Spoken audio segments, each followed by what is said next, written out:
Alors, déjà, merci beaucoup. Nous sommes en partenariat avec le ministère de l'Éducation nationale dans le cadre de leur programme NITE, Nouvelle Initiative pour la transformation humaniste de l'éducation. Nous faisons le tour des écoles pour parler de valeurs. Mais valeurs à travers des personnages qui ont marqué l'histoire dont on ne nous parle pas. On va nous dire que Victor Schœlcher a aboli l'esclavage en 1848, alors que Thierno Souleymane Baal, lors de la révolution Torodo avec les Abdelkader Khan, Thierno Siré Abbas, ont interdit l'esclavage en 1776. 1776, 1848, c'est 72 ans de différence. Aujourd'hui, vous voyez, on demande aux élèves, qu'est-ce que vous pouvez nous dire sur Thierno Souleymane Baal? Rien du tout. Mais vous leur demandez 3 joueurs du Barcelone, 3 joueurs du Real de Madrid, vous y étiez là. Ils vous empressent pour vous donner, parce qu'on connaît mieux l'histoire des autres. On s'intéresse mieux aux autres continents qu'à notre propre continent.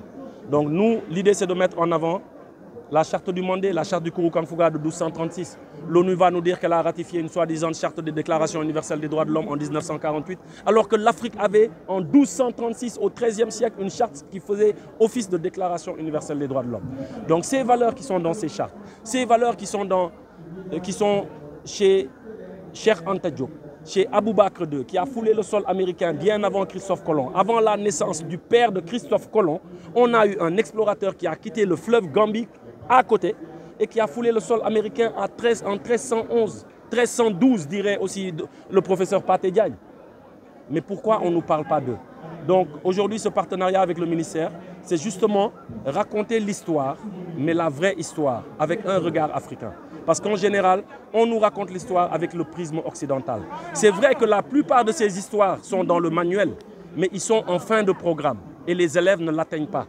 C'est pour ça aujourd'hui, vous leur posez des questions sur Mao Tse-tung, Chiang Kai-shek, ils vous le récitent. Vous leur demandez le Japon du Meiji, ils vous le récitent. Vous leur demandez l'Empire ottoman, ils vous le récitent.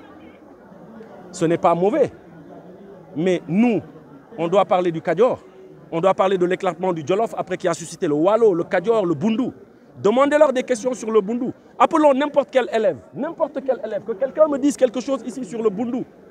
Est-ce que le mouvement est en train de réécrire l'histoire? C'est pour ça qu'on a invité tous ces grands frères. Aujourd'hui, si nous, on a entendu parler de la Nubie, de l'Égypte antique, c'est parce que les Déguéti, les Awadi ont parlé d'Égypte antique. Si aujourd'hui, nous, on s'intéresse à l'information, c'est parce que Kouman a fait le journal Rappé. Et beaucoup de jeunes s'intéressent à l'information à travers Kouman et Keïti. Malal s'est substitué au ministère de la Justice pour faire de la réinsertion sociale dans les prisons. Aujourd'hui, énormément de jeunes sont caméramans, sont vidéastes, sont community managers, sont régisseurs de spectacles grâce à Malal. Aujourd'hui, Dip Doundougis, la semaine dernière, a fait une journée de l'entrepreneuriat pour l'entrepreneuriat des jeunes, pour que les jeunes puissent travailler. Samba Pezi a remis des Jakarta aux jeunes de son quartier pour qu'ils puissent travailler. Ngaka Blende a remis des Jakarta aux jeunes de quartier pour qu'ils puissent travailler. Mais aujourd'hui, regardez ce qu'on met en avant au Sénégal. On ne met pas en avant ce hip-hop. C'est ce hip-hop qu'on a convoqué. Docta fait graphe et santé. Fait des consultations gratuites à travers le graphe. Je peux en citer X, Matzo, je peux citer Lord Aladjiman qui a créé sa radio. On parle aujourd'hui de Youssou N'Dour qui a une radio, qui a une télé. Aladjiman a une radio, a une télé. C'est un membre du hip-hop. Si aujourd'hui les jeunes se sont intéressés à la politique et ont voté massivement pour le président Bassirou Diomaye Faye, c'est parce qu'il y a eu Kilifeu Tchad qui ont commencé avec Malal, moi-même, les Fadel Barro qui ont commencé Y'en a marre et qui ont intéressé les jeunes à la politique. C'est ce hip-hop qu'on vient célébrer à travers cette rime des résistances, à travers cette décolonisation des savoirs. Et c'est pour ça que nous sommes là. Mais ce qui va me faire un peu mal aussi, c'est que les en avant. Si nous avons légui Simon soupçonne un viol, mais je fais la une de tous les journaux. Mais Simon, on de la décolonisation de savoir dans les écoles. Ben journal du Kobinde. Je sais que vous êtes là, et alhamdoulilah, parce que vous êtes nos partenaires. Yen manglen di gis chaque jour. Mais xam nga lan la dul gis ci titre yi du ko fa fek. C'est ça la vérité. Ce n'est pas dans les titres. L'idée principale déjà pour ce genre d'activité, c'est de demander kaay ma wax la nag kaay ma wax la li may wax nii du xam-xamu Simon de dama jaar ci historien yi ngay wax nii professeur Massamba Gueye daf si jàpp 1000%. Keroog j'ai passé 2 heures de temps les plus beaux moments de ma vie ci année bi avec professeur Boubacar Boris Diop on a fait 2 heures de temps. Si Simon parle comme ça, c'est parce qu'il y a un professeur du nom de Cheikh Thiam. Il est à l'université, c'est le directeur du département d'anglais de l'université de Amherst aux États-Unis, dans le Massachusetts.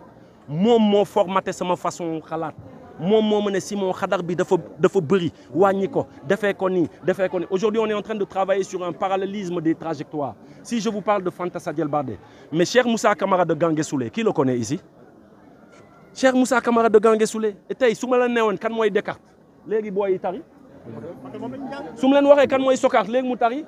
Cheikh Moussa Camara de Gangué non man maa ngi wax sax baal leen ma quoi wax jotagul sama message mooy il est temps qu'on décolonise le savoir. Le hip-hop a fait énormément de choses dans ce pays. ñoom Degeti, ñoom Awadi, ñoom Lodala Jiman, ñoom Nongo Daara Jibini ñii dañu war a am ay rues à leur nom dañu war a am ay sites à leur nom su duloon ñoom tey ñun amaana duñu def lu ñuy def nii mais on veut juste lancer un message. maa ngi jéggalu encore une fois ci xadar bi parce que quand je parle c'est le Mankagne, c'est le Casassé qui parle. Il faut comprendre quoi, nous on a le sang chaud. Mais li ma bëgg a wax rek mooy il est temps. Et alhamdoulilah, on a des dirigeants qui reflètent ça. Il est temps qu'on nous enseigne l'histoire de nos héros et de nos royaumes. Nous baillons à chaque fois di jàng histoire u ñeneen. Histoire u ñeneen baax na pour culture générale. Mais pour que ndaw ñi di lire, pour que ndaw ñi di abreuver ou de savoir, comme l'a dit Cheikh Anta Diop. Et loolu la ñuy xeex, loolu la ñuy ñaan. Et di ñaan tamit journalistes yi su nit yi di def yenn saa yi yu baax ñu koy fësal. On mérite la une. On mérite la une. La dernière fois, tout le monde a fait des affaires de passeport. On nous a fait la une. Alors que ay katch la won. Xam nga tout le monde nañ ma man jaawale ma ak Simon Faye.